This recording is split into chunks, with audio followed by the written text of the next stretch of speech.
కలెక్టర్లు క్షేత్రస్థాయిలో పర్యటించాల్సిందే అని అధికారులను సీఎం రేవంత్ రెడ్డి ఆదేశించారు. సచివాలయంలో కలెక్టర్ల సదస్సులో ఆయన పాల్గొన్నారు. తెలంగాణ సంస్కృతిలో భాగమైతేనే మీరు ప్రజలకు సరైన సేవలు అందించగలుగుతారని కలెక్టర్లకు సీఎం సూచించారు. ప్రభుత్వానికి కళ్లు చెవులు మీరే అని ఆయన స్పష్టం చేశారు. తెలంగాణను సొంత రాష్ట్రంగా భావించి పనిచేయాలని సీఎం దిశానిర్దేశం చేశారు.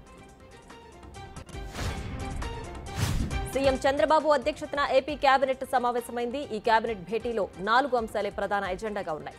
ల్యాండ్ టైటిలింగ్ యాక్ట్ రద్దు, ఇసుక పాలసీ జీవోకి ఆమోదం, పౌర సరఫరాల శాఖ, వ్యవసాయ శాఖ రుణాలకు ఆమోదంపై చర్చించారు. అలాగే తల్లికి వందనం, ఎక్సైజ్ పాలసీకి సంబంధించిన గైడ్ లైన్స్ పైన కేబినెట్ దృష్టి సారించినట్లు తెలుస్తోంది. అంగన్వాడీలకు తెలంగాణ ప్రభుత్వం శుభవార్త చెప్పింది. పదవి విరమణ పొందిన అంగన్వాడీ టీచర్లకు 2 లక్షల రూపాయలు, సహాయకులకు 1 లక్ష రూపాయల చొప్పున బెనిఫిట్స్ కల్పించింది. 2 రోజుల్లో జీవో ఇస్తామని మంత్రి సీతక్క ప్రకటించారు. ప్రోటోకాల్ ఉల్లంఘనలు, పార్టీ ఫిరాయింపులపై శాసనసభాపతికి గడ్డం ప్రసాద్ కు ఫిర్యాదు చేశారు బీఆర్ఎస్ నేతలు. ఫిరాయింపుల విషయంలో సుప్రీంకోర్టు తీర్పును అమలు చేయాలని స్పీకర్ కు తెలిపినట్లు కేటీఆర్ అన్నారు. పార్టీ మారిన ఎమ్మెల్యేలపై 3 నెలల్లో అనర్హత వేటు వేయాలని కోరినట్లు తెలిపారు. పార్టీ ఫిరాయింపులపై చర్యలు తీసుకోవాలని కాంగ్రెస్ జాతీయ మేనిఫెస్టోలో పొందుపరిచిన విషయాన్ని ఆయన గుర్తు చేశారు. బీఆర్ఎస్ పార్టీకి వరుస షాకులు తగులుతున్నాయి. ఇప్పటికే 10 మంది ఎమ్మెల్యేలు, 6 ఎమ్మెల్సీలు పార్టీకి గుడ్ బై చెప్పారు. తాజాగా ఇంకో 8 ఎమ్మెల్యేలు కాంగ్రెస్ పార్టీలో చేరనున్నట్లు తెలుస్తోంది. బీఆర్ఎస్ ఎమ్మెల్యేలు పద్మారావు, మల్లారెడ్డి, ఆయన అల్లుడు రాజశేఖర రెడ్డి, వివేకానంద, సబితా ఇంద్రారెడ్డి మినహా మిగిలిన వారితో కాంగ్రెస్ నాయకులు మంత్రాలు జరుపుతున్నట్లు తెలుస్తోంది.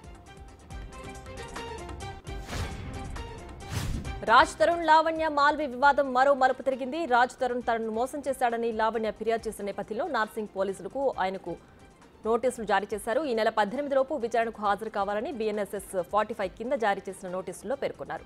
రాజ్ తరుణ్ తనను ప్రేమించి మోసం చేశాడని కొద్ది రోజుల క్రితం లావణ్య ఫిర్యాదు చేసింది. నటి మాల్వి మల్హోత్రా పరిచయం అయ్యాక తనను దూరం పెట్టాడని తన ఫిర్యాదులో పేర్కొంది.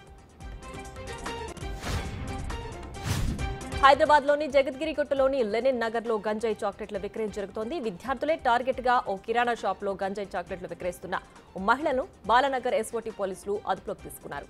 ఆమె దగ్గర నుంచి 9.5 కిలోల గంజాయి చాక్లెట్లను స్వాధీనం చేసుకున్నారు. ఆమెను జగద్గిరి పోలీస్ స్టేషన్లో అప్పగించారు. ఏపీలో అక్రమంగా తరలిస్తున్న తాబేళ్లను అటవీ శాఖ అధికారులు పట్టుకున్నారు. కాకినాడ నుంచి ఏజెన్సీ మీదుగా ఒడిశాకు అక్రమంగా కారులో తరలిస్తున్న 246 తాబేళ్లను అల్లూరు జిల్లా తులసిపాక అటవీ చెక్పోస్ట్ వద్ద అధికారులు స్వాధీనం చేసుకున్నారు. ఒడిశాకు చెందిన సూరజ్ మండల్ అనే వ్యక్తిని అదుపులోకి తీసుకున్నారు. స్వాధీనం చేసుకున్న 246 తాబేళ్లలో 16 తాబేళ్లు మృతి చెందాయని అధికారులు తెలిపారు. అత్యంత ప్రమాదకర చండీపుర వైరస్ గుజరాత్, రాజస్థాన్ ప్రజలను వణికిస్తోంది. చండీపుర వైరస్ తో గుజరాత్ లో గత 5 రోజుల్లో 6 చిన్నారులు మృత్యువాత పడ్డారు. చండీపుర వైరస్ కేసులు ఇప్పటివరకు 12 నమోదు కాగా 5 రోజుల్లో 6 పిల్లలు మృతి చెందారు. రాజస్థాన్లోని ఉదయ్పూర్ జిల్లాలో చండీపుర వైరస్ కేసులు నమోదవడంతో రాష్ట్ర వైద్య ఆరోగ్య శాఖ అప్రమత్తమైంది. ప్రజలు మరింత జాగ్రత్తగా ఉండాలని వైద్యులు సూచిస్తున్నారు.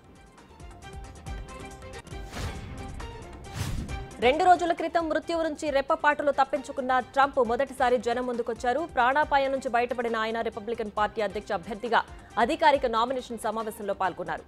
ఈ సమావేశంలో ట్రంప్ చెవికి బ్యాండేజ్తో కనిపించారు. దీనికి సంబంధించిన దృశ్యాలు సోషల్ మీడియాలో వైరల్ అవుతున్నాయి.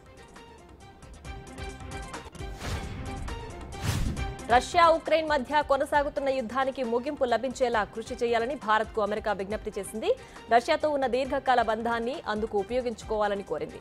చట్టవిరుద్ధమైన ఈ యుద్ధానికి ముగింపు పలికేలా రష్యా అధ్యక్షుడు పుతిన్తో మాట్లాడాలని కోరింది. ఐక్యరాజ్యసమితి చట్టాలను గౌరవించాలని పుతిన్కు సూచించాలని అమెరికా విదేశాంగ శాఖ అధికార ప్రతినిధి మాథ్యూ మిల్లర్ భారత్ను కోరారు.